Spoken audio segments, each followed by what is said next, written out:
Dr. Richard Findlay is an electromagnetic field safety specialist, and he's going to be measuring the strength and frequency of the radio waves at different distances from the mast.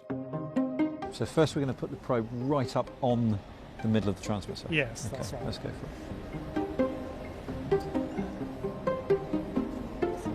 Middle, come up down. And your maximum reading was?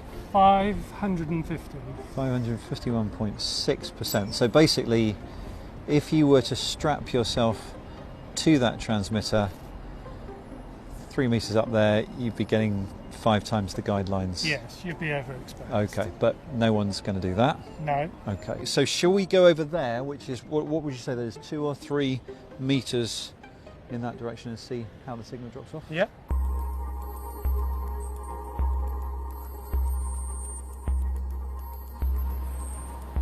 There you go. Oh wow, 14.5. So even over that distance, we've gone down by a factor of what is that? That's 50, more than 50 times? 550 down to 14.5. Okay, so down to less than a fifth of the government safety guidelines. yes. Right, time to try and make sense of those readings with physicist and cancer researcher David Grimes. So we've seen there that the power drops off really, really quickly as you move away from the transmitter. Absolutely, and that's what you'd expect. As you get further and further away from a source of light, which of course radio frequency really is, even if we can't see it, the drop-off is really, really rapid.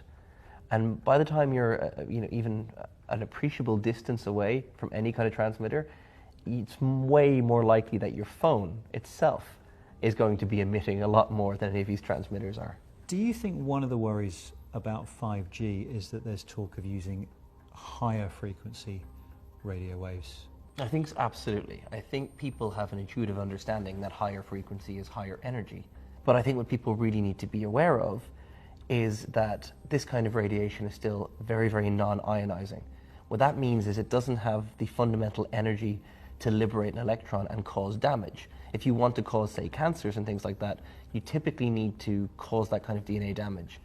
And the new 5G spectrum is very low energy. It's much lower energy than, say, visible light. But more than that, the biophysics itself, the mechanics of how you might develop a cancer or something, we know that this kind of radiation is non-ionizing. It cannot cause the level of DNA damage that you typically expect or need to cause a cancer.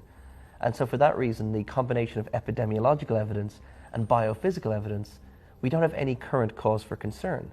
That being said, it's always good to observe and keep an eye on trends to see what might emerge, but we don't expect anything will. So there you go, some real science which I hope has helped you to understand how safe 5G signals are. And just for extra information, we're now taking a reading at head level here on the roof, right next to the 5G transmitter, and the number is kind of bouncing around the 2% mark. So even if you're walking on a rooftop next to a 5G transmitter as we are, you're still 50 times below the recommended safety level.